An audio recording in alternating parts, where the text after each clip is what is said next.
Welcome to the Goalbusters Expert Peak Productivity Tips podcast, where top business experts get just 7 minutes to answer 5 rapid-fire questions about what they do and how they stay productive.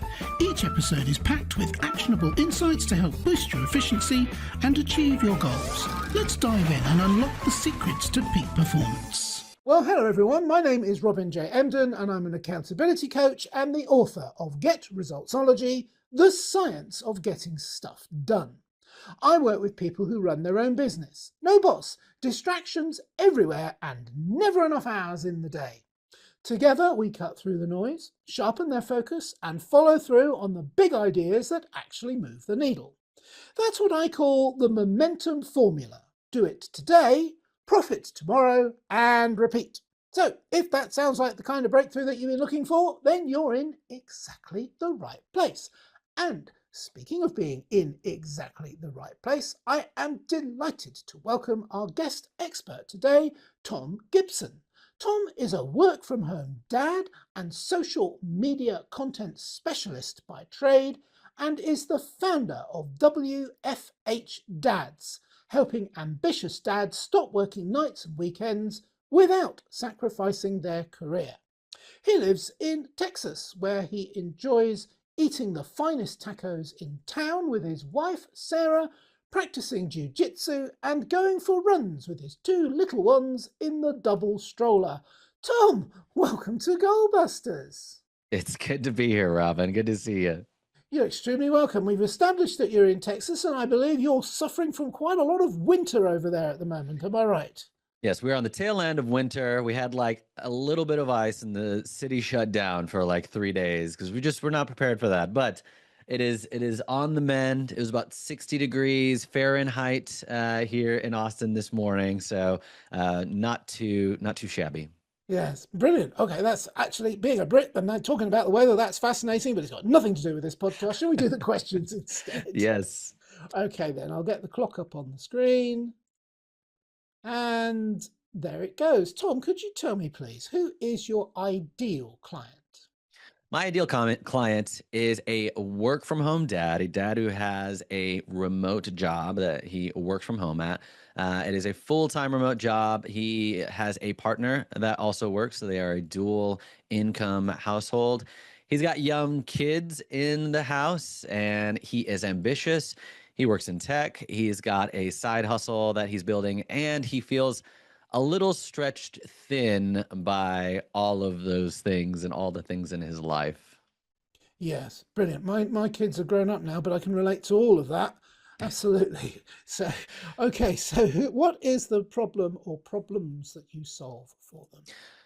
I help this work from home dad stop working nights and weekends. And I do that by helping him build a system that he's able to manage his time a lot more effectively, where he can get his day job done in 6 hours a day or less, which opens up a lot more time for him to spend with his family, for him to spend on his health, for him to spend on his side hustle. And this is built out of different systems that I have found work for me, but other systems that I've found work for others and other science-backed systems of what actually helps people prioritize and execute and get things done in less time. And I think that's the biggest thing that I help solve for these work from home dads. So that way they can stop working nights and weekends and reclaim their life back. Yeah, less time work for work, more time for family. I completely understand where that's coming from. So what is one valuable free action that the audience can implement that will help them to solve this problem at least a little bit for themselves?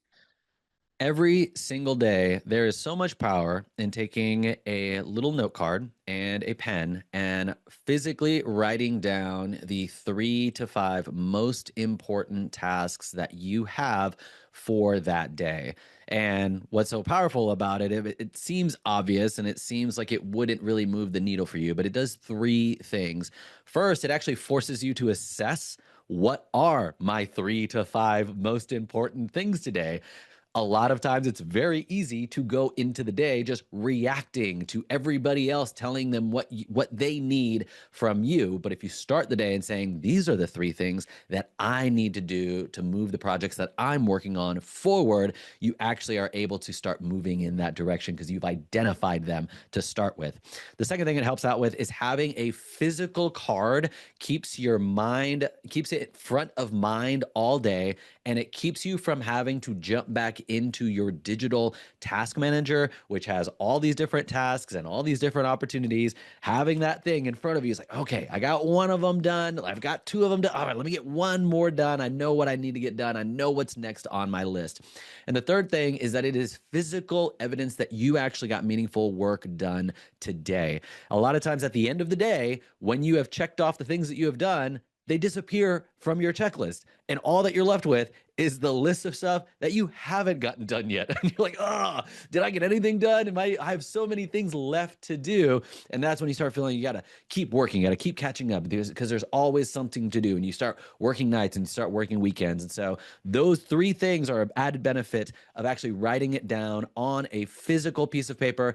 And an added bonus, it's super satisfying to physically check off. And if you want a little extra dopamine, physically cross out as well as check off when you have completed that task.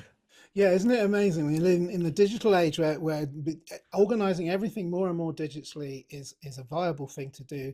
The mighty pen and paper is making a comeback, and quite right Yes. too. I think there's no substitute for it whatsoever. I completely agree with you. And also sticking to your agenda and not getting lost in other people's agendas. Such a valuable insight. Thank you. All right, I'm waffling on and it's on your time, so I need to move on. Now that we do have a little bit of a better understanding of what you do, and I say little, but that's on me because I only gave you 3 minutes, let's dive briefly into goal busting, focusing on how to maximize productive time to achieve your business goals. So although you've said some real blinders there, I'm greedy and I'd like to know if you could share any more tips or advice for someone looking to improve their productivity habits. Having dedicated work hours that you stick to religiously. Some people call that time blocking. I don't like calling it time blocking because I think in most people's minds, time blocking is like, I'm going to work on this for 47 minutes, and then I'm going to work on this task for 17 minutes. Then I'm going to work for, and then it's like, if you go over by 4 minutes, your whole day is off. But like having dedicated time of like, I am working from 9 a.m. to 4 p.m. or 11 a.m. to whatever time it is, and then actually sticking to that hard cutoff of when you're going to get done, it actually focuses you so much more because when you know that when I know that I need to be done by 4 o'clock p.m. today, I'm going to prioritize and I'm going to focus and I'm going to execute to make sure that all my stuff gets done by that time.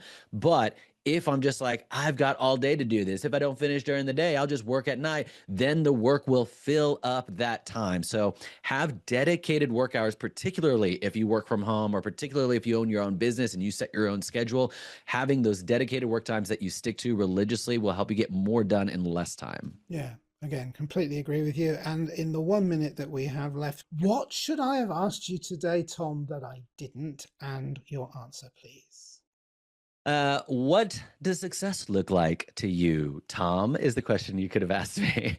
And my answer to that, as someone who believes in Jesus, who believes in the Bible, there's a part in the Bible that says, give thanks in all circumstances, for this is God's will for you in Christ Jesus. And I think for me, success is interpreting that as being content. In my life, there are things that I'm striving for. There's things that I'm building. There's things that I would like to happen in the future, but I'm so thankful for where my life is at right now. I've got a wonderful wife. I've got 2 little kids that I think are awesome. And yes, having little kids is hard, but there's so much goodness in that.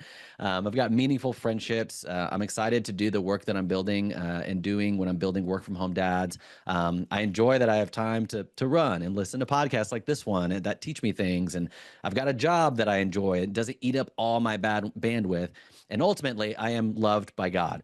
So I'm thankful, and having that gratitude and contentment is what success looks like for me.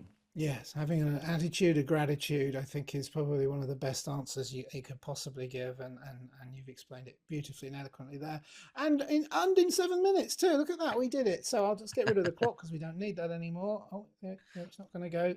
Never mind. It's still there. I'll just leave it there. You can Yeah. carry on. In the meantime, I just have another question for you, which is a two-parter, which is how can people reach you? That's part A. And part B is there like a valuable free resource that people can get from you?